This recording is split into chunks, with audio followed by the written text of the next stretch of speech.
It was with this profound passion and buildup of meaning that I had felt throughout my entire life that I expressed in a single statement the deep experiential reality that I felt the presence of God had been in my life, despite anything the professor was saying about the Bible. Even if the entire Bible were a myth, it doesn't change the fact that I have communicated with the mind behind this existence, and I call that entity God. If I have come to know him through an illusion, then it was for the greater good, because he used that illusion to bring me to him, regardless of the illusion's intended purpose, if a hidden purpose was intended by human creators. The professor's only response to this deeply meaningful personal statement of faith was, "That is a very profound and beautifully worded statement." No one had ever responded to my statements of faith this way. All my life I had experienced one of two extremes. Either people completely agreed with my statement and shared their own love and experience of God with me, or people completely disregarded my statement, called it rubbish, and called me delusional. In a single stroke, the professor had simultaneously given my faith sincere respect and negated its intended power. That is a very profound and beautifully worded statement, but maybe that is all it was. I suddenly faced the possibility that the beauty I saw in the Christian religion and my perception of God was just beauty, like carefully crafted art or carefully crafted words. Maybe beauty was all it was, like a poem or a story that was deeply touching, but not true. The professor was able to show respect for the power of my beliefs without actually believing them himself. This response was both new and deeply troubling to me. But I soldiered on. I knew God was real, and that he would save me from even the most troubling realizations. I know that even if I end up fallen and burning in the fire you speak of, God will lift me up. The professor responded, still trying to discourage me from my conversation with him. But Chris, that is exactly the kind of faith that may well disintegrate as you search on.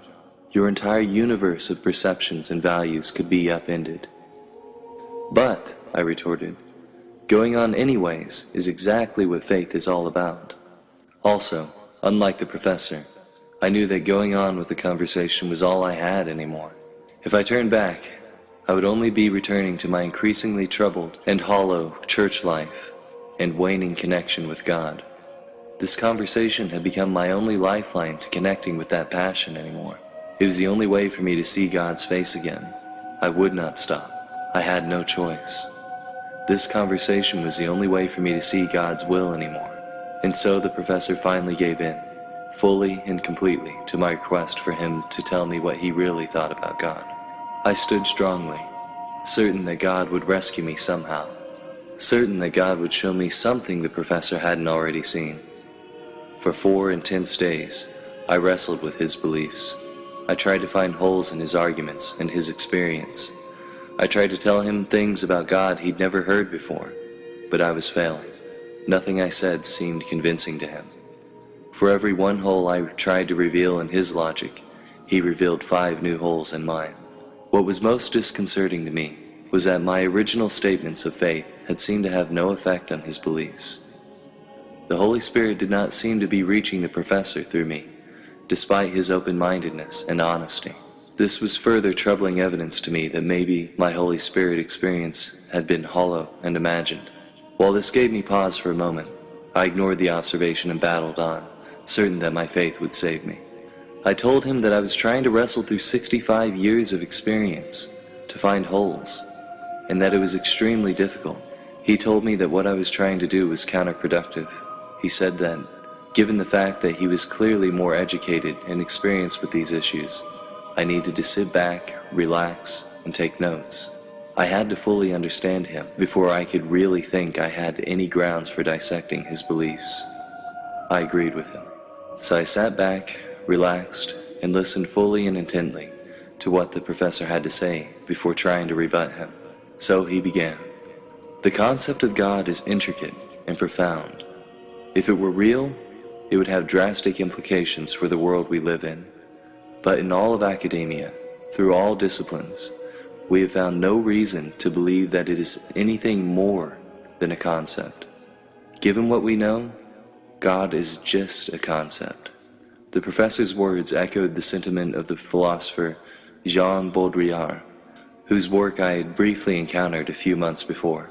Baudrillard defines the term simulacrum as something that is only an image of something either real or imagined, but that is interacted with as if it really is what it represents. This interaction can be referred to as a simulation of what a real interaction with the real thing would be like.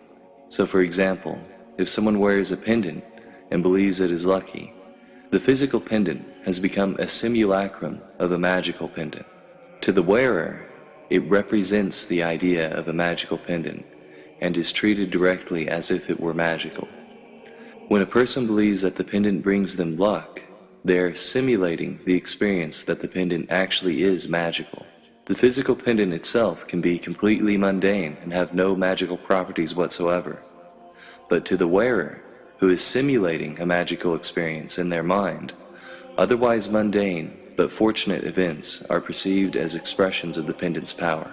One can think similarly about idols that are prayed to as if they are direct representations of gods, or pictures, possessions, or internal images of deceased loved ones that are spoken to as if they contain that person's consciousness. According to Baudrillard and the professor, God himself, as experienced by the religious, was probably just another simulacrum, an image, representing the concept of a supreme supernatural being. Religious followers simulated an experience of this supreme being in their own mind by the way that they interpreted otherwise natural events, but this experience most likely involved no actual supreme being interacting with them at all. So when I experienced profound emotions due to what I perceived as the Holy Spirit, I was, according to Baudrillard, just simulating, subconsciously, in my own mind, what I would feel like if the Holy Spirit actually existed and was reaching out to me. I experienced real emotions, but they were in response to a simulated experience. It felt real because my mind made it feel real. Our brains, apparently, are profoundly adept at creating simulations for our consciousness to experience. As far as I can tell, based on the literature, the professor continued, the primary psychological function of the concept of a personal God is to give the believer a surrogate parent. Some minds are able to become independent of parental figures. Others cannot, or fall into self-destructive behavior without them.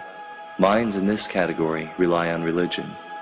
The God concept is useful for motivating and pacifying others, but it is not a reality that someone like you or I should accept for ourselves. While I wouldn't just accept these hypotheses uncritically without checking into them myself, I was seriously taken aback by this line of reasoning.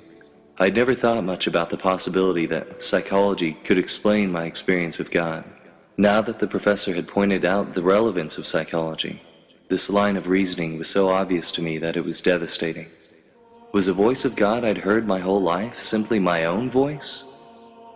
Was my own mind behind all these profound statements? Was my own mind the subconscious force that had guided me through this conversation? Was every image and voice I'd seen or heard the result of my own imagination and reasoning rather than just some of them? Was my relationship with God suddenly failing because the simulation was breaking down? Were all the God concepts just illusions? These possibilities were both frightening and devastating, but I would not give up this easily.